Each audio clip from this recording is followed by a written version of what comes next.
पुरस्काराचा मानकरी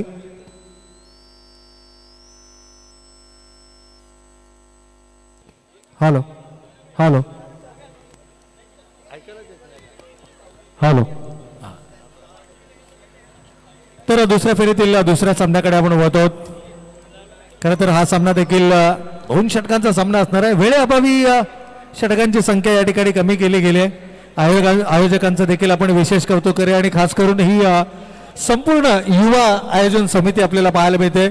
प्रयश पाटील यांना आपण पाहतोय, त्याचबरोबर जर पाहिलं तर रितेश यादव आहेत, सौदी आहेत आणि त्यांचं संपूर्ण मित्रपरिवार खऱ्या अर्थानं अथक परिश्रम घेऊन ही स्पर्धा यशस्वी होण्यासाठी सर्वतोपरी प्रयत्न करताना आपल्याला पाहायला मिळतात. आणि अगदी त्याच वेळेला जर का पाहिलं तर एक दर्जेदार आयोजन. गतवर्षी देखील ही स्पर्धा आपण पाहिली होती, पावसाळी रबर बॉल क्रिकेट स्पर्धा, आणि यावर्षी देखील या स्पर्धांचं आयोजन आपल्याला दिमागदार पद्धतीनं पाहायला मिळतंय.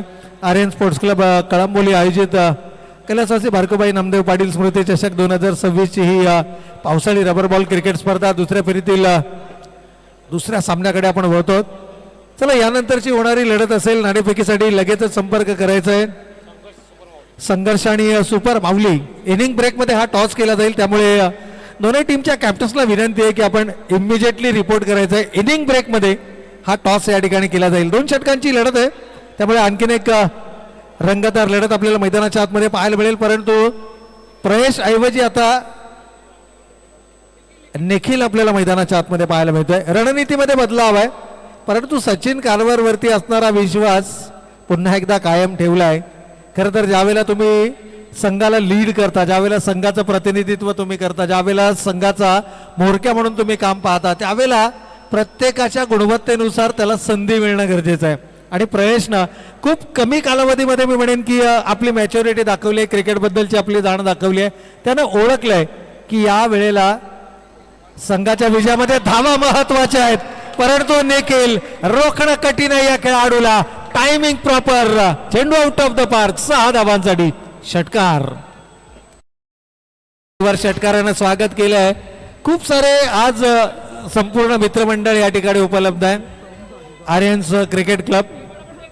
आणि चेंडू ज्या ज्या वेळेला मैदानाच्या बाहेर जाईल, कमीत कमी आपला संघ ज्या वेळेला मैदानाच्या आतमध्ये असेल तेव्हा तरी जर मॅच बॉल मैदानाच्या आतमध्ये आला, कारण एखाद्या खेळाडूची ही मानसिकता असतात, क्रिकेटर असो फुटबॉलपट्टू असो, थोडेसे सुपरस्टिशियस असतात, थोडेसे श्रद्धाळू असतात, त्यांना लक फॅक्टर हा सगळ्यात महत्त्वाचा असतो. याच्यावरती आपण सविस्तर चर्चा जरूर करणार आहोत. परंतु जसा पटका खेळला निखिलनं दर्शवलं की तो चेंडू पुन्हा एकदा मैदानावरती आला तर मी आणखीन आक्रमक खेळू करू शकतो. यावेळेला आउटसाइड द ऑफ स्टंपचा चेंडू होता, चॉप करण्याचा प्रयत्न, बॅटीचा लिडिंग एज एकेरीला दुहेरीमध्ये परावर्तित केलाय. 2 धावा आल्यात.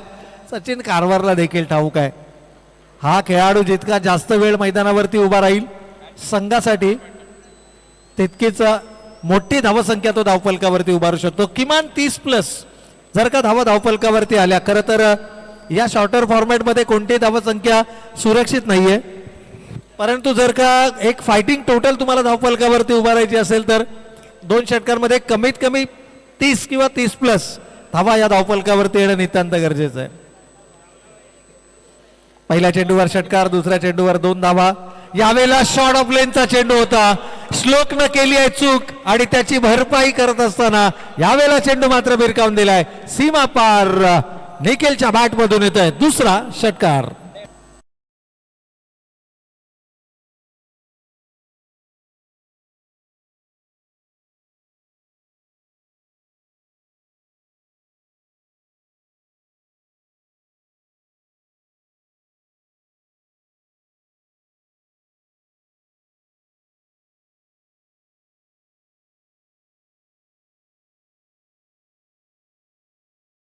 इनिंग मध्ये साकारले श्लोक सारख्या वेगवान गोलंदाजावरती आणखीन एक हल्ला बोल.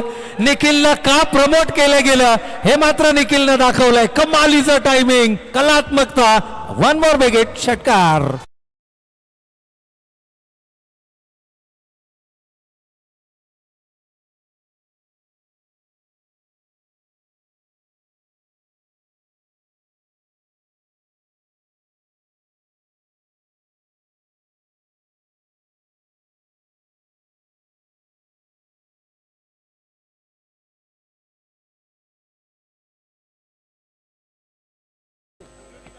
तर एकूण धावसंख्या धावफलकावरती आपल्याला पाहायला मिळते षटकाराच्या मदतीनं 20 या धावसंख्येपर्यंत मजल मारली आहे. या अगोदरच्या सामन्यामध्ये 46 धावफलकावरती उभारल्या होत्या. 47चं टार्गेट होतं. कदाचित हा विक्रमही आपल्या नावावरती करण्याच्या मूडमध्ये सध्या निखिल आपल्याला मैदानाच्या आतमध्ये पाहायला मिळतोय. श्लोक सारख्या वेगवान गोलंदाजावरती तो हल्ला बोल करतोय. इथे मात्र एक्स्ट्रा बाउन्स, खांद्यांचा वापर, पंचाचा इशारा. इथून मात्र जर का पाहिलं तर अवांतर स्वरूपाची एकदा 1 फॉर द ओव्हर चा इशाराही या ठिकाणी गोलंदाजाला दिला जातोय.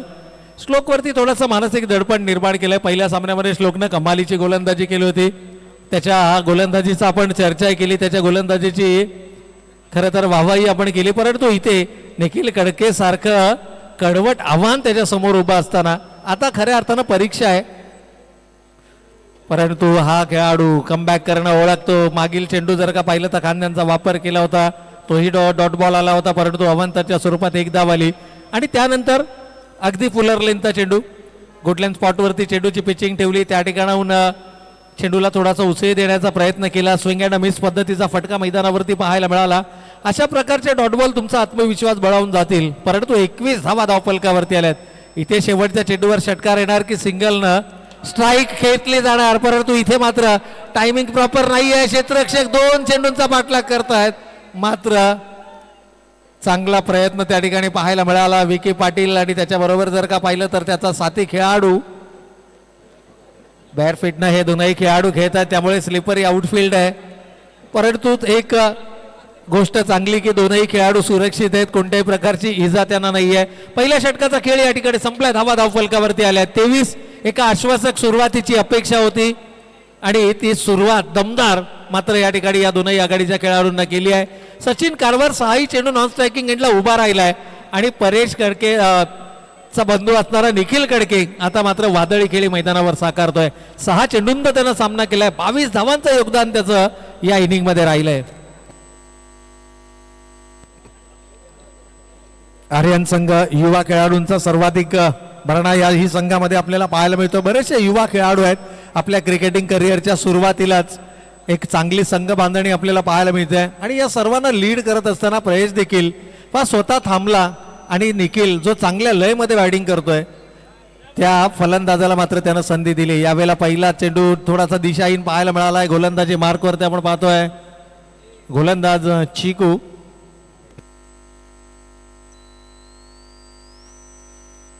पहिला चेंडू या ठिकाणी अवांतर फेकला गेलाय. 24 runs on the board. Sachin अजूनही आपलं खातं खुलं करू शकला नाहीये. कोणत्याही प्रकारच्या चेंडूचा त्यानं सामना केला नाही. परंतु सुरुवातही दमदार.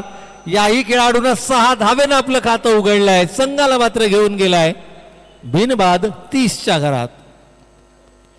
30 रन्स ऑन द बोर्ड. 30वा धावफलकावरती आल्यात. पावसाच्या सरी कोसळत असताना दोनही सलामीवीर फलंदाज मैदानाच्या आतमध्ये दाखल झाले.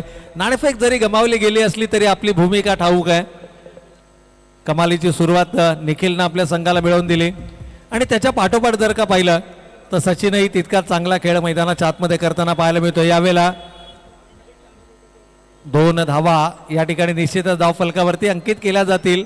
पण क्षेत्ररक्षकांना ज्या पद्धतीनं मेहनत करताना आपण पाहतोय ना, पावसाळी रबर बॉल क्रिकेट स्पर्धा ही तितकी सोपी गोष्ट नाहीये. यामध्ये तुम्हाला स्लिपरी आउटफील्डमध्ये क्षेत्ररक्षण करावं लागतं. विपरीत परिस्थितीमध्ये हा खेळ तुम्हाला साकारावा लागतो. शरीराचं संतुलन साधत असताना चेंडूवरती नजर ठेवावी लागते आणि यावेळेला मात्र जणू निमंत्रण होतं. हे निमंत्रण स्वीकारलंय. चेंडूला फेकून दिलाय सीमारेषेच्या पलीकडे. सचिनच्या बॅट मधून येतोय षटकार.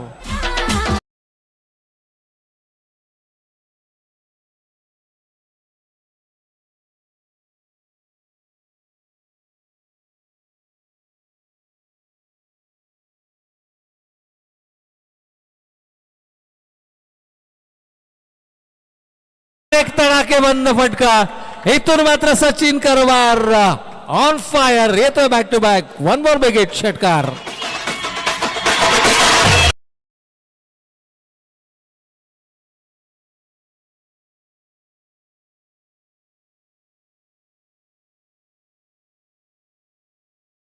लढतीमध्ये 44 धावा प्रतिस्पर्धी संघावरती पूर्णपणे हल्ला बोल.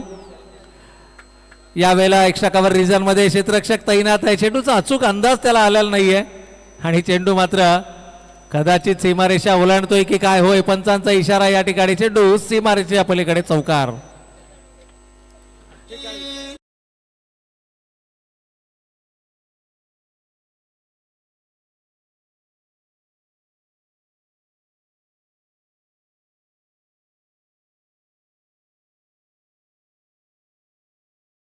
मिळणार का सांघिक अर्धशतक. विक्रम तर रचलाय परंतु यावेळेला शेवटचा चेंडू थोडासा लो राहिलाय. डायरेक्ट हिट करण्याचा प्रयत्न, एक धाव कंप्लीट, दुसऱ्या धावेसाठीचा प्रयत्न, दुसरी धावही कंप्लीट आणि याचबरोबर सांघिक अर्धशतकही पूर्ण. कदाचित इथे रनआउट होईल. 50वा धाव फलकावरती आल्यात आणि 51 धावांचं टार्गेट सेट केलं जात आहे. जो विश्वास दर्शवला गेला होता निखिल कडकेवरती, जो विश्वास दर्शवला गेला होता सचिन कारवारवरती, दोनही खेळाडूंनी वैयक्तिक 6 चेंडूंचा त्यानं सामना केला. सचिन कारवारनं 26 तर निखिल कडकेनं तब्बल 22 धावांचं योगदान दिलं आणि 2 षटकांच्या समाप्ती अखेर धावा फलकावरती आल्या. 50 विजयासाठी लक्ष उभारलं गेलं 51 धावांचं.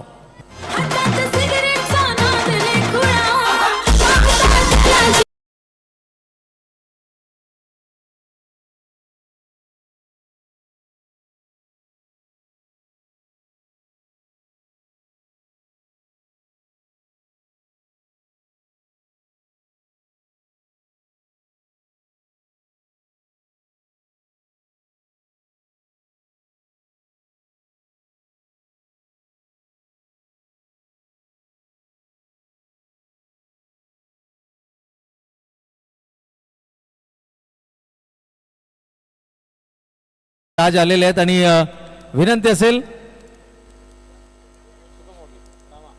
सुपर माऊली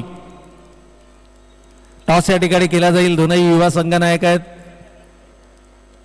खरं तर युवा खेळाडूचा खेळ म्हणूनही पावसाळी रबर बॉल क्रिकेट स्पर्धेकडे पाहिलं जातं. खरं तर कळंबोली क्रिकेट एका वेगळ्या उंचीवरती घेऊन जाण्याचं कार्य गेली अनेक वर्ष पनवेल टेनिस cricket.in ही खूप मोलाचं आणि महत्त्वाचं योगदान राहिलं. अगदी तळागाळातील जे क्रिकेट खेळाडू आहेत त्यांना लोकप्रियतेच्या उंच शिखरावरती घेऊन जाण्यामध्ये पनवेल टेनिस cricket.in अर्थातच PTC लाईव्हचाही सर्वाधिक महत्त्वाचा आणि मोलाचा वाटा राहिला. त्याचबरोबर कळंबोली क्रिकेट असोसिएशन न वेळोवेळी घेतले गेलेले जे निर्णय आहेत युवा खेळाडूंना जास्तीत जास्त संधी देण्याचा प्रयत्न ते नेहमी करतात आणि हे एक असं प्लॅटफॉर्म आहे की जिथून खेळाडू टेनिस क्रिकेटमध्ये आपली उपयुक्तता सिद्ध करतात. कारण पावसाळी क्रिकेटमध्ये बरेच युवा चेहरे आपल्याला पाहायला मिळतात.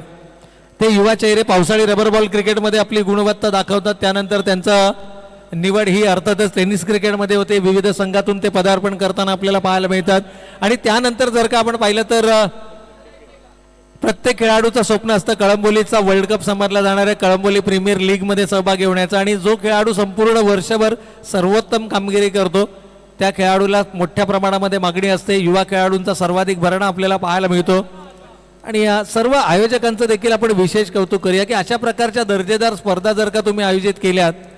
गतवर्षी देखील आर्यन स्पोर्ट्स क्लबच्या माध्यमातून पावसाळी रबर बॉल क्रिकेट स्पर्धा आपल्याला पाहायला मिळाली आणि यावर्षी देखील तितकंच दर्जेदार आयोजन या स्पर्धेच्या आयोजकांचं आपल्याला पाहायला मिळतं. ज्यामध्ये रोहनदादा पाटील असतील, प्रयेश पाटील असतील, त्याचबरोबर जर पाहिलं तर त्यांचं संपूर्ण आर्यन्स ग्रुप असेल.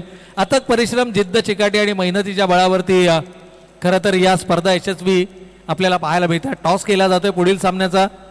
संघर्ष स्पोर्ट्स क्लब आणि सुपर माऊली या दोन संघादरम्यान हा टॉस झाला आणि सुपर माऊली संघानं हा नाणेफेकीचा कौल या ठिकाणी जिंकलाय. खरं तर मैदानाच्या बाजूनं आपण काही युवा वादक मंडळी देखील पाहतोय. ते सराव करत आहेत कारण आता इथून सणांची सुरुवात सकाळच्या सत्रामध्ये आपण म्हटलं की आषाढी एकादशीनंतर भारतीय सणांची सुरुवात होते. हिंदू संस्कृतीतील सणांची सुरुवात होते. गोपाळकालानं सुरुवात होते. बरेचसे गोविंदा पथक आता थर रचायच्या सरावाला देखील सुरुवात करताना आपल्याला पाहायला मिळतील. कळंबोलीमधील भरपूर गोविंदा पथक आहेत. मला वाटतं 7 ते 8 प्रमुख गोविंदा पथक आहेत जे आज संपूर्ण रायगड जिल्हा नव्हे तर महाराष्ट्रभर. कारण गतवर्षी जर आपण पाहिलं तर कळंबोलीच्या गोविंदा पथकानं नगर जिल्ह्यामध्ये जाऊनही 1 लाखाची दहीहंडी पटकावली होती म्हणजे तो बहुमान मिळाला होता. काही प्रमुख गोविंदा पथकांच्या जुळवाजुळव आता सुरू झालेली आहे. बांधणी सुरू झालेली आहे. सरावाला सुरुवात झाली आहे आणि तिथून गोपाळकालेच्या निमित्तानं सुरू झाले आणि तिथून मग सणांची आपल्याला रेलचेल पाहायला मिळते. यावेळेला धावांचा पाठलाग करताना विकी पाटील महत्वाचा फॅक्टर ठरणार आहे. 50 धावांचं लक्ष जरी असलं तरी विकी पाटील जोपर्यंत मैदानावरती आहे तोपर्यंत आशेचं किरण. पहिल्या चेंडूवरती कैलास चौधरी सारख्या मातबगार गोलंदाजावरती त्यानं आक्रमण केलंय, हल्लाबोल केलाय. खरं तर जंक्शन संघ आता हा विचार करत असेल की नथिंग टू लूज, गमावण्यासारखं काही नाही आहे. 2 षटकांमध्ये 51 धावा जर केल्या तर इतिहास रचण्याची संधी आहे. आणि हा खेळाडू जो आहे विकी पाटील हा इतिहास रचण्यासाठी ओळखला जातो. यावेळेला मात्र जोरकस प्रहार, परंतु टायमिंग प्रॉपर नाही आहे, टिपला जातोय झेल. आणि जो सर्वात मोठा अडथळा होता तो मात्र दूर केलाय, विकी पाटीलला परतवलाय. आणि जे आशेचं किरण पहिल्या चेंडूवर षटकार लगावत या खेळाडूनं दाखवलं होतं ते मात्र निवळताना पाहायला मिळत आहे.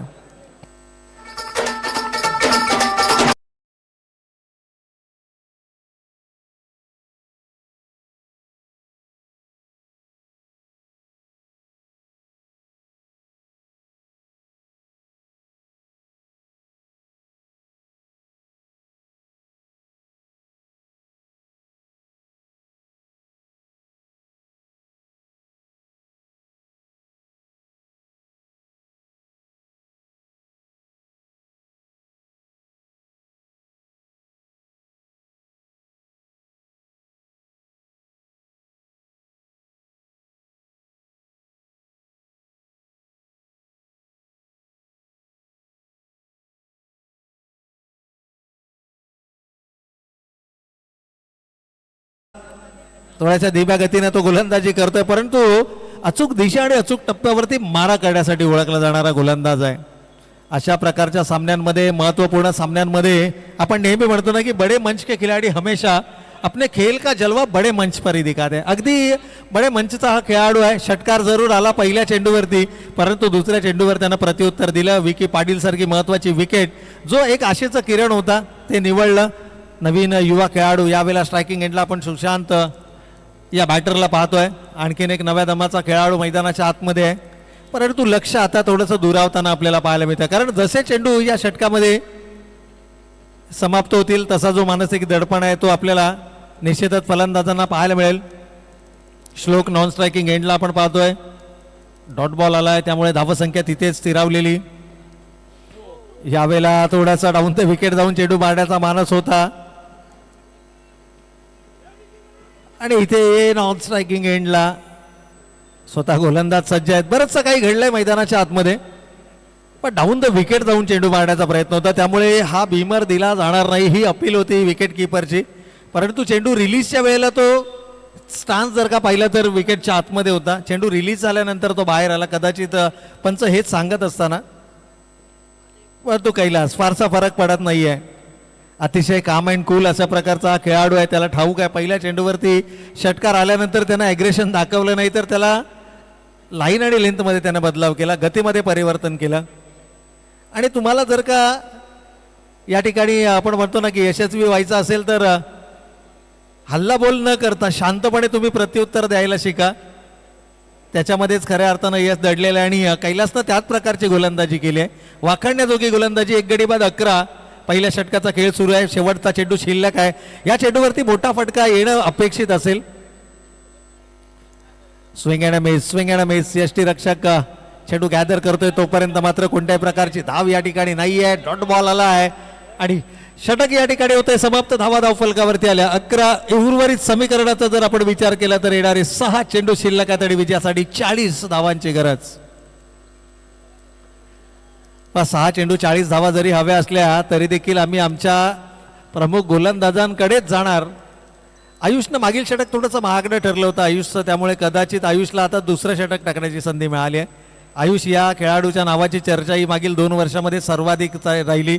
KPL मध्ये देखील खूप चांगल्या बोली लागली गेली या खेळाडूवरती. चांगल्या संघामध्ये त्याची निवड झाली.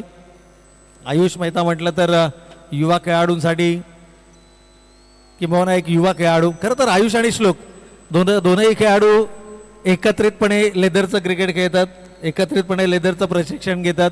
अंडर-16 अंडर-19चे हे दोनही खेळाडू आहेत. या वर्षीच्या क्रिकेट हंगामामध्ये अंडर-19चं चॅम्पियन पदही त्यांच्या माध्यमातून पटकावलं गेलं, परंतु इथे टायमिंग प्रॉपर नाही आहे. फलंदाज होतोय बाद आणि आता केवळ सामन्यामध्ये औपचारिकता आपल्याला बाकी पाहायला मिळते. 6:40चं समीकरण होतं, श्लोकही बाद झालाय आणि आता केवळ जी सामन्यामध्ये औपचारिकता बाकी आहे ती औपचारिकता पूर्ण करताना, परंतु यानंतरचं होणारं बॅटल एक इंटरेस्टिंग बॅटल असणार आहे. एकीकडे जर का आपण पाहिलं तर रामा महानवर सारखा अनुभवी खेळाडू असेल, गजानन बोडरे सारखा आक्रमक फलंदाज, अमर चोपडे सारखा चांगल्या लयमध्ये असणारा खेळाडू सुपर माऊली संघामध्ये पाहायला मिळेल, तर त्याच्या विरोधामध्ये सतीश थोरात सारखा अनुभवी खेळाडू 40+ क्रिकेट गाजवणारा राहुल चक्रपाणी आपल्याला पाहायला मिळेल, चांगल्या लयमध्ये बॅटिंग करतोय. परंतु तेजस नारायणवरचं अजूनही इंट्रोड्यूस तेजस नारायणवरला केलेला नाहीये. राज एक युवा दमाचा खेळाडू पाहायला मिळतोय. या सामन्यामध्ये आता फारसं काही शिल्लक नाहीये, त्यामुळे पुढील सामन्याकडे आपण निश्चितच वळणार आहोत. 3 चेंडू शिल्लक आहेत, 34 धावांची गरज आहे. मागील चेंडूवरती षटकार जरूर आला, आणखीन एक जोरकास प्रहार. खरं तर हे युवा खेळाडू आता आपली दावेदारी पेश करतायत. कदाचित संघनायकाला हे सांगतायत की आम्ही देखील मोठी फटकेबाजी करू शकतो आणि येणाऱ्या कालावधीमध्ये जंक्शन संघाच्या संघनायकाला किंबहुना त्यांच्या मॅनेजिंग टीमला ते संदेश देत आहेत की आम्ही देखील मोठे फटके खेळू शकतो. आतापर्यंत आमच्याकडे लक्ष नव्हतं, परंतु लक्ष द्यायला भाग पाडलाय. 2 बॅक-टू-बॅक सिक्सेस या खेळाडूंना लगावलेत. त्यानंतर आयुषचं चांगलं कमबॅक. एकूण धावांचा विचार केला, 1 चेंडू आणि आता 28 धावांची गरज आहे. हो, आणखीन एक जोरकस प्रहार, आणखीन एक चांगला तडाखा या ठिकाणी दिलाय. मॅच एन्जॉय करताना आपल्याला निश्चितच या ठिकाणी पाहायला मिळतोय. सामना फिनिश झालाय. या षटकारानं पराभव टाळता येणार नाही, परंतु पराभवाचं अंतर कमी करणारा षटकार. 29 पर्यंतच मजल मारू शकला संघ. जर का 30-35 मध्ये रोखलं गेलं असतं तर एक चांगलं बॅटल आपल्याला पाहायला मिळालं असतं, परंतु जर